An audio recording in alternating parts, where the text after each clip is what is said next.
गांव का नाम था बड़सरा। नक्शे में तो था, लेकिन लोग उसे जबान पर लाने से डरते थे। दिन में ये गांव आम लगता, कच्चे रास्ते, पीपल का पेड़, मंदिर की घंटी। लेकिन सूरज ढलते ही बड़सरा कुछ और बन जाता था। यहां रात को आवाजें सच नहीं होती, चेहरे अपने नहीं रहते, और जो दिखता है वो अक्सर छलावा होता है। शहर से एक लड़का आया था, नाम आरव। पत्रकार था, अंधविश्वास पर लेख लिखता था। उसे डर नहीं लगता था, या शायद उसे लगता था कि उसे डर नहीं लगता।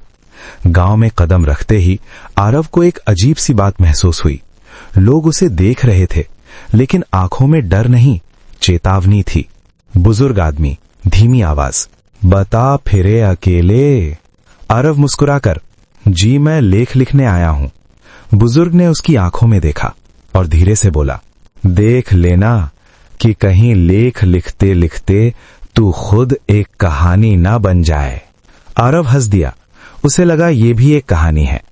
लेकिन उसी वक्त पीपल के पेड़ के नीचे एक लड़की खड़ी थी, सफेद साड़ी, खुले बाल, चेहरा झुका हुआ।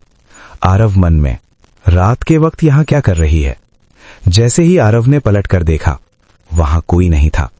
हवा अचानक ठंडी हो गई और उसके कान के पास किसी ने फुसफुसाया। अज्ञात स्त्री की आवाज धीमी टूटी हुई, मुझे ले ना जाओ। आरव का दिल तेज धड़कने लगा। उसने पीछे मुड़कर देखा, फिर आगे, कोई नहीं।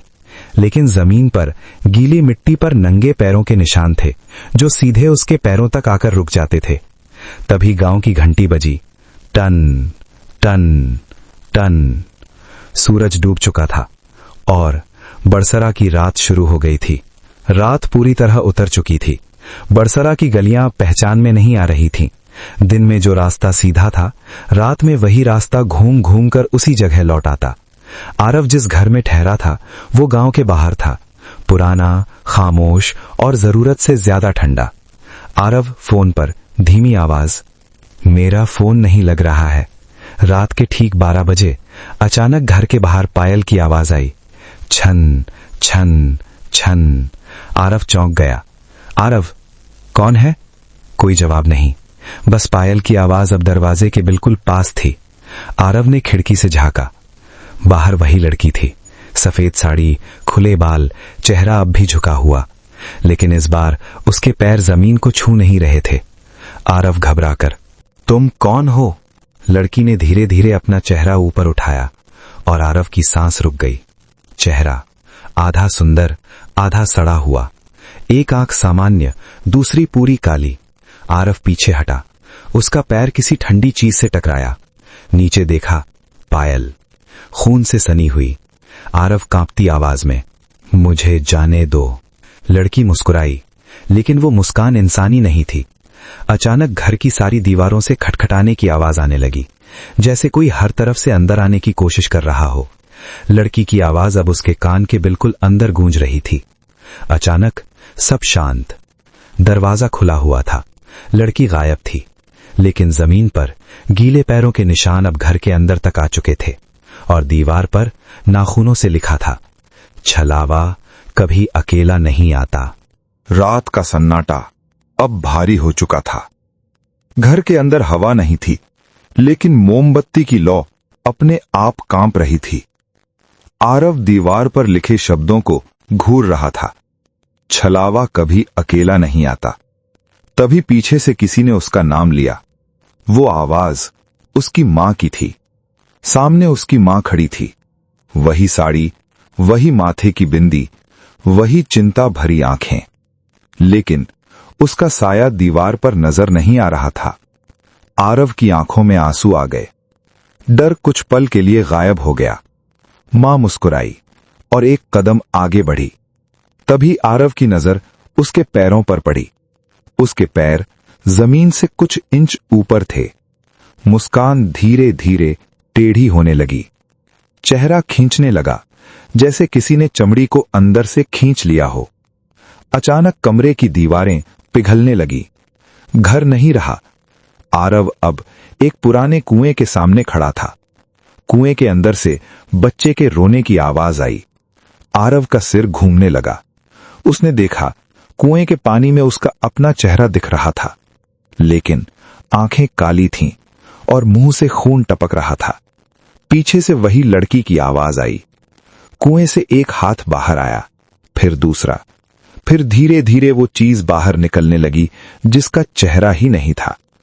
आरव भागा, लेकिन रास्ता हर बार उसी कुएं पर आकर खत्म हो रहा था और हर बार उसका अपना चेहरा और ज्यादा बिगड़ता जा रहा था, क्योंकि छलावा अब उसे छोड़कर उसके अंदर जगह बना चुका था। अचानक सब कुछ रुक गया। आवाजें बंद, हवा थम गई, अंधेरा एकदम स्थिर हो गया। आरव की आंख खुली। वो जमीन पर पड़ा था।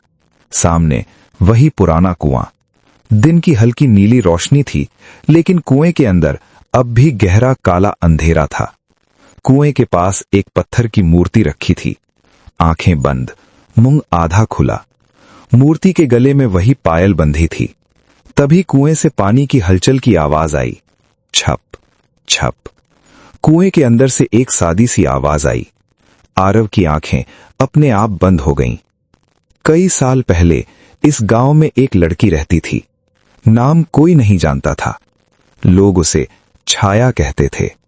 दृश्य बदला। गांव, शाम, लड़की अकेली चलती हुई।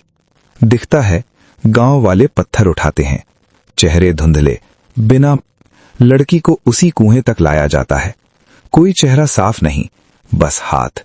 धक्का। कुआं शांत।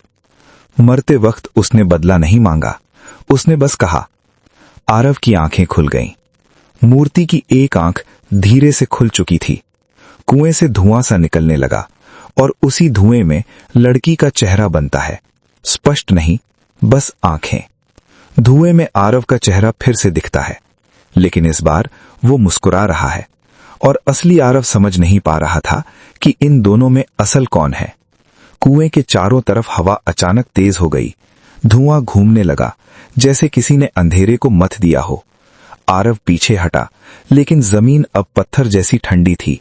धुएं से वही लड़की बाहर आई। इस बार उसका चेहरा साफ नहीं था, बस खालीपन। जहां आंखें होनी चाहिए थीं, वहां सिर्फ गहराई थी। कुएं के पानी में दृश्य बनने लगे। गांव के लोग, पत्थर, डर और वो लड़की। आरव ने आंखें बंद कर लीं, लेकिन आवाज अब उसके अंदर थी। अचानक आरव के सामने वो दूसरा आरव खड़ा था, मुस्कुराता हुआ। बिल्कुल सही, बिल्कुल जिंदा। कुएं से हाथ निकले। धुएं ने आरव को जकड़ लिया। पहली बार छलावा रुकी। सब कुछ अचानक उल्टा हो गया। धक्का, अंधेरा, छपाक। सुबह। गांव में लोग जमा थे। कुएं के पास एक लड़का बैठा था, खामोश। लड़के ने ऊपर देखा। आंखें थोड़ी देर को काली हो गईं। आरव हल्की मुस्कान के साथ। आरव, रुक कर। यह जो आपको दिखे। भीड़ पीछे हट गई। कुएं के अंदर अब कोई आवाज नहीं थी, क्योंकि छलावा कभी मरता नहीं, वो बस नया चेहरा पहन लेता है।